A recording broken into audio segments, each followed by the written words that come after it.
Em nome do Pai, do Filho e do Espírito Santo. Amém.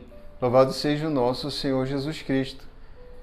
Querido irmão, irmã, nós nos colocamos na presença do Senhor, ouvindo mais uma vez com muita atenção a sua palavra, que hoje se encontra no Evangelho de São Lucas, no capítulo 17, dos versículos 20 a 25.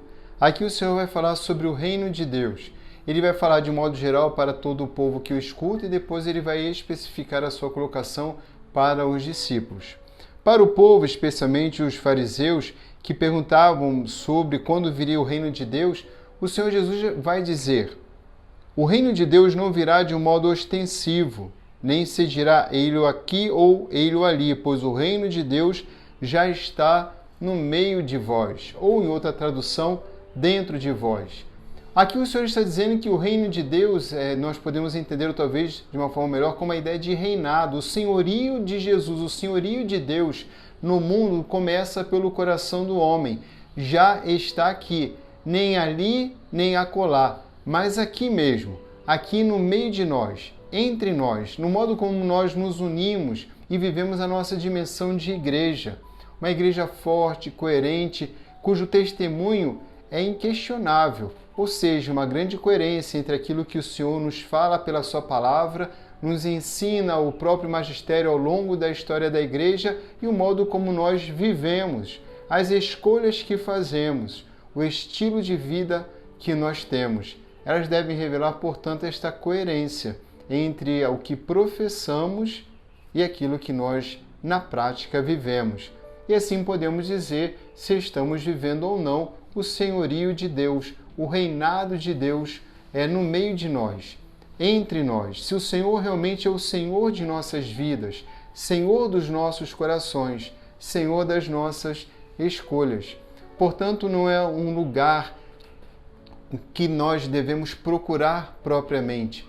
Deve ser, então, a partir do nosso próprio coração e as pessoas que, enfim, como nós, nos deixamos conduzir pelo Espírito do Senhor, no qual Ele é o Rei e nós somos os seus servos. Ele, nosso Pai, e nós, filhos, que se sentem amados e o amam com todo o amor, com todo o coração e o obedecem com todo o coração.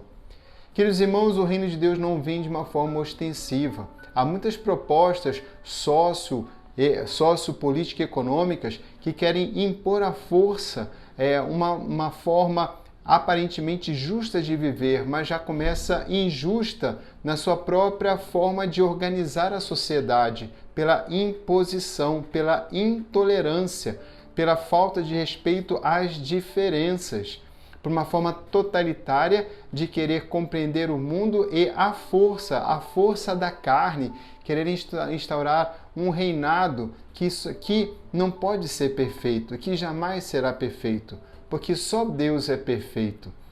Portanto, o reino de Deus não vem de modo imposto, de dentro para fora, mas nasce a partir do coração. Há muitas pessoas que querem construir esse reino de Deus à força, como dizia, por uma proposta sociopolítica econômica, mas não é assim que acontece. Nessas formas de atuação, sobretudo dos governos, o que nós vemos é uma profunda injustiça, um desrespeito, sobretudo, à vivência da fé. Porque uma forma assim de impor uma dinâmica social perfeita não respeita a realidade, que o homem em si é diferente e que o homem, na sua natureza, sendo espiritual, é chamado ao amor, convidado ao amor, deve ser educado para amar, educado para ajudar, para cuidar, educado para servir. Isso não se faz à força. Muito bem, e de modo especial o Senhor vai falar sobre a sua partida aos discípulos. Vai mais adiante, então a partir do versículo 22, mais adiante ele explica aos discípulos: virão dias em que desejareis ver um só dia o Filho do Homem. Ei-lo aqui, ei-lo ali, e não deveis sair e nem os seguir, aqueles que falam isso, porque a vinda do Senhor vai ser como um relâmpago. A segunda vinda do Senhor que nós esperamos não vai ser novamente da carne. O Senhor não vai nascer de novo, mas quando Ele vier na sua segunda vinda, será conhecido por todos, porque Ele virá já na sua condição de ressuscitado, sim, homem e Deus, ressuscitado, para finalizar toda a obra começada, para a plenitude da salvação. Portanto, eu isso ouvi uma vez dentro de um grupo de jovens a pergunta: como o Senhor virá? E uma pessoa diz: ele vai nascer de novo. E não vai. Ele já vem com a sua plenitude, porque sentado à direita do Pai, virá sobre nós, como nós temos a toda a imagem do livro do Apocalipse, para concluir a sua obra. E Ele deseja que nós estejamos prontos para isso. E uma forma de estar pronto é exatamente seguir o caminho que o Senhor nos propôs, tomar a sua cruz e seguir as suas pegadas, os seus passos. Hoje o Evangelho termina assim: é necessário, porém, antes dele ir de vermos o Filho do Homem no seu dia, que ele sofra muito e seja rejeitado.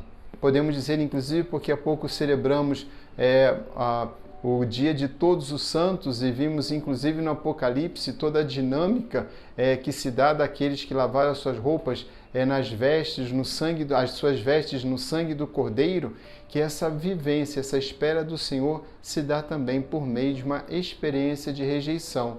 Vimos isso nas bem-aventuranças, que seremos e somos bem-aventurados se formos perseguidos, injuriados, se mentirem contra nós por causa dele.